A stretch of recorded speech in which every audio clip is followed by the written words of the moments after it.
In this video, we're going to learn about two different qualities of intervals, as well as look at the differences behind how we analyze perfect intervals compared to intervals that have major and minor variance. The first step is always the same when analyzing every interval, and that's to identify the key signature of the bottom note of the interval, which happens to be D in this case.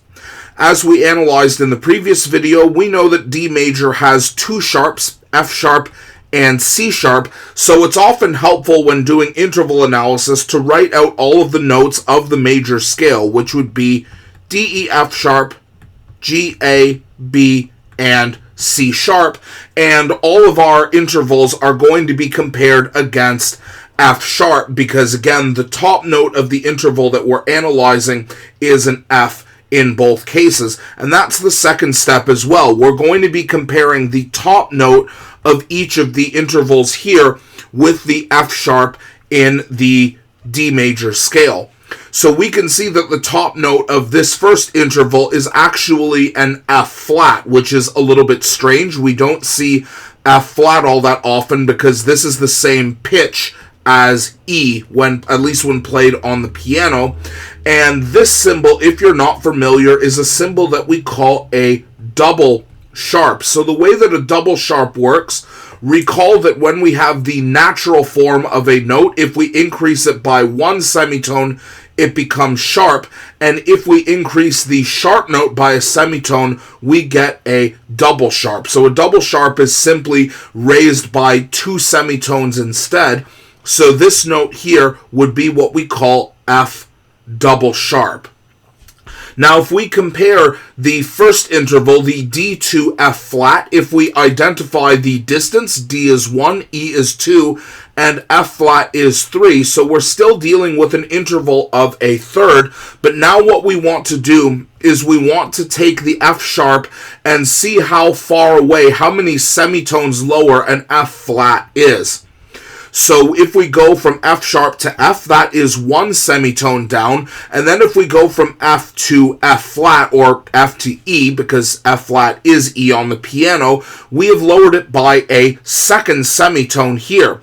So going from F sharp to F flat, we can see that the note is two, well, let's write that properly, two semitones lower than the note within the key signature, because again, going from F sharp to F flat is two semitones rather than one. So we cannot call this a minor interval because a minor third would simply be D to F natural instead. So the name of this interval is what we call a diminished interval because the distance between the bottom note and the top note is even smaller than a minor interval. Likewise, if we go down and compare the D to an F double sharp here, again, D, E, F, we're dealing with an interval of a third here, but this is not a major third because the F sharp is not found in this interval. We need to go from F sharp up a semitone to an F double sharp. So if the top note is one semitone higher than the note found in the major scale, this interval is what we call an augmented interval. Now, the way that we identify these intervals, we can write DIM third or simply D3. Alternatively, you might see this symbol where we give a diminished interval a little bit of a symbol that looks like a degree sign like this, dim third, lowercase d3, or this degree sign 3, all indicate that this is a diminished interval. And if we want to indicate that this is an augmented interval, we can write AUG, aug third, or simply A3 for short, or because augmented intervals usually involve the use of a double sharp, you might also see a superscript X3 here, and all of these indicate that we have an augmented interval. Now, diminished and augmented intervals don't just occur as alternatives to major and minor. They're actually more important when discussing perfect intervals. So remember from the original quality video, we said that whenever we're dealing with unisons, fourths, fifths, and octaves, these are going to have special rules because unison, fourth, fifth, and octave intervals do not actually have major and minor variations to them because the natural form is not called major, it's called perfect. So let's look at how to analyze perfect intervals, which are mostly the same as major and minor intervals, but with different terminology. So again, we start by analyzing the key signature of the bottom note. And in the case of all of these intervals here, our bottom note is an E flat. Now, if we identify the distance, if we count up from E flat is 1, F is 2, G is 3, A is 4, and here B, or in this case B flat, is 5. So we are dealing with an interval of a fifth, and because all three of these intervals have B as the top note, these are fifths, which means that we know we're dealing with a perfect interval.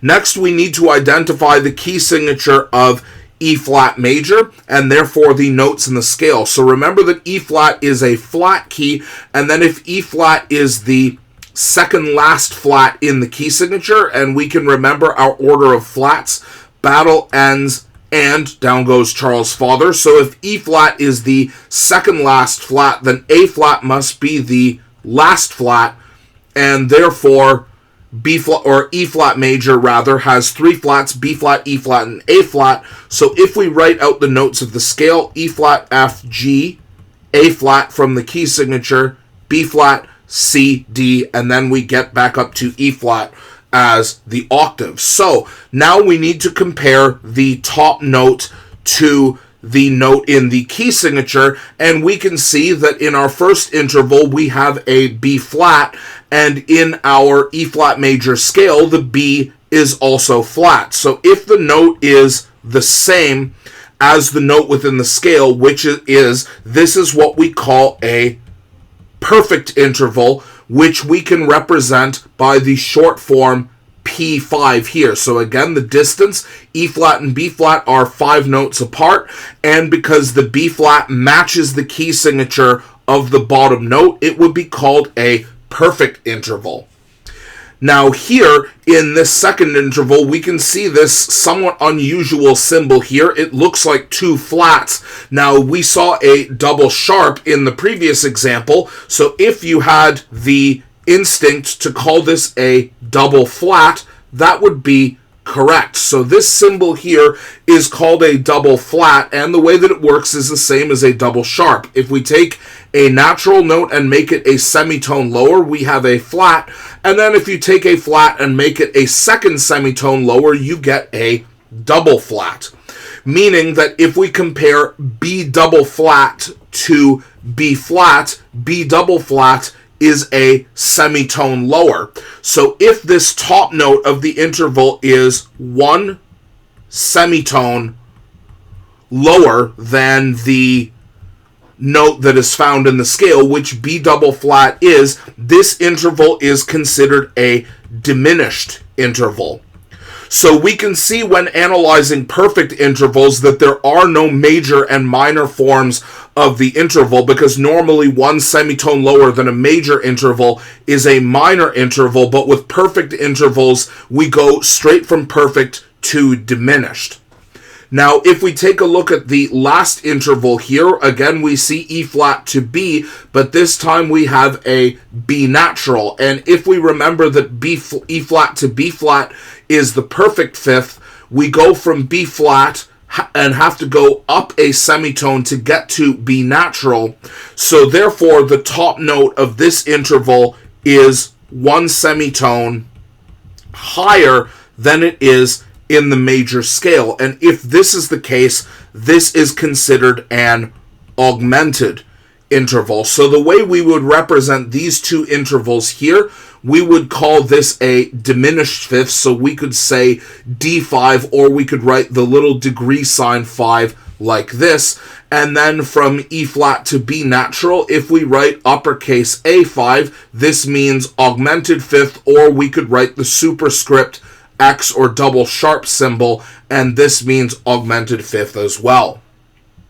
Now that we have learned all four, or rather five, of the different qualities of intervals and how to identify them based on comparing them with the major scale, take a look at the practice problems on the subsequent pages and see whether you can identify major, minor, perfect, diminished, or augmented intervals that exist with all of the practice problems below.